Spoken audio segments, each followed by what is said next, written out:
Im Anfang war da nur Stille. Eine uralte Stille, so tief und still, dass selbst die Zeit schüchtern davor zurückwich.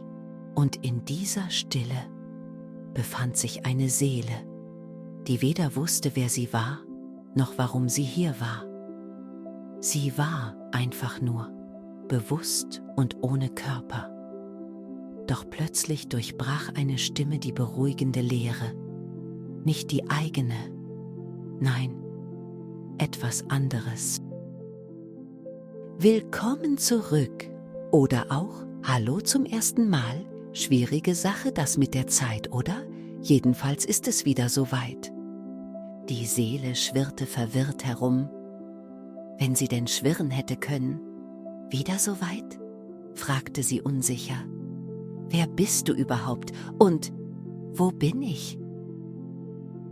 Solche Fragen, seufzte die Stimme dramatisch, wie ein Drehbuchautor, der zum 10.000. Mal denselben Dialog hört. Erstmal Ruhe bewahren, du bist eine Seele, klar? Ich bin so etwas wie dein Reiseführer, nenn mich, Horatio. Klingt das mysteriös genug? Horatio? Fragte die Seele skeptisch. Horatio, genau. Freut mich, dich zu begleiten.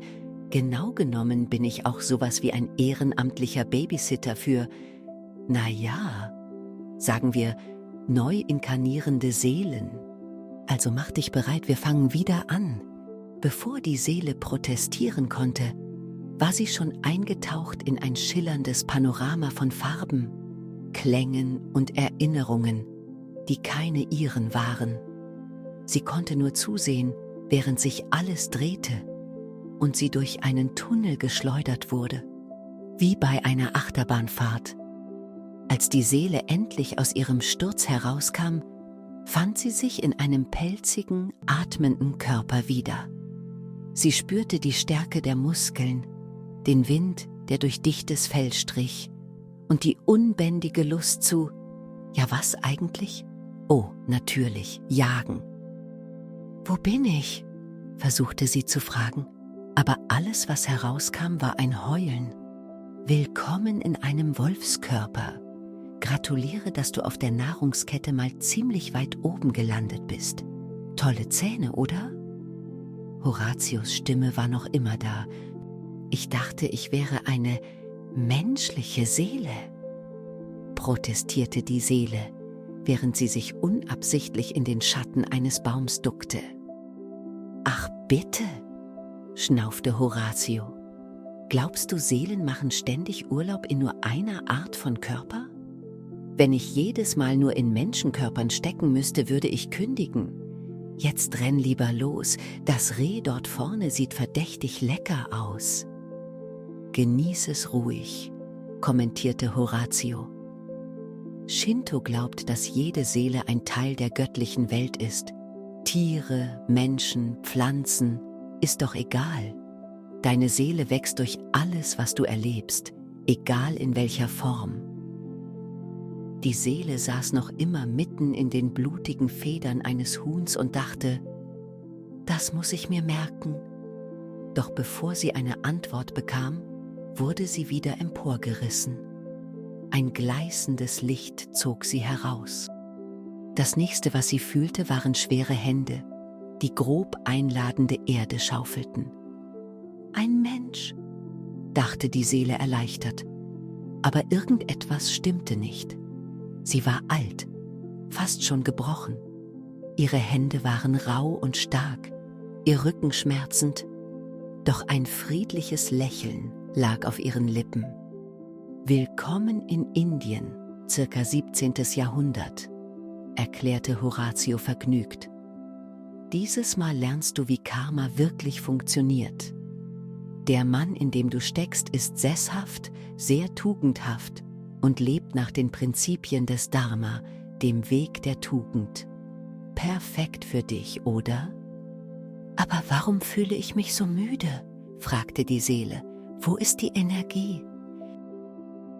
Aha! Horatio klang fast triumphierend. Willkommen bei den karmischen Konsequenzen.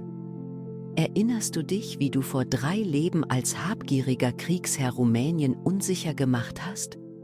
All diese schlechten Entscheidungen bringen jetzt ordentlich Rückenprobleme mit sich. Die Seele war peinlich berührt. Und was bringt das? Oh, eine Menge. Karma ist wie ein kosmisches Energiekonto. Alles, was du tust und auch nicht tust, kommt irgendwann wieder zum Ausgleich. Gutes und Schlechtes gleichen sich aus. Aber keine Sorge, dieser Bauer hier lebt in Frieden, pflanzt Reis an und verbessert sein karmisches Konto. Ehrlich gesagt ein ziemlich entspannter Job. Während die Seele noch Begriffe wie Dharma und Karma sortierte, löste sich alles wieder auf und sie war fort. Als sie die Augen öffnete, oder besser gesagt, ihre neuen kleinen Spatzenaugen zwinkerten, war sie über schneebedeckten Hügeln in der Mongolei. Ihre Gedanken fühlten sich leichter an, weniger gehetzt. Ein friedliches Gefühl hatte sie durchdrungen. »Hübsch hier, was?« hörte sie Horatio erneut. »Willkommen in den Weiten der Steppe. Du bist jetzt ein Teil von Samsara, dem Rad des Lebens. Du lebst, stirbst und wirst immer wieder in neuen Formen wiedergeboren. Ziemlich philosophisch, oder?« »Ich verstehe noch immer das Ziel nicht«, piepste die Seele.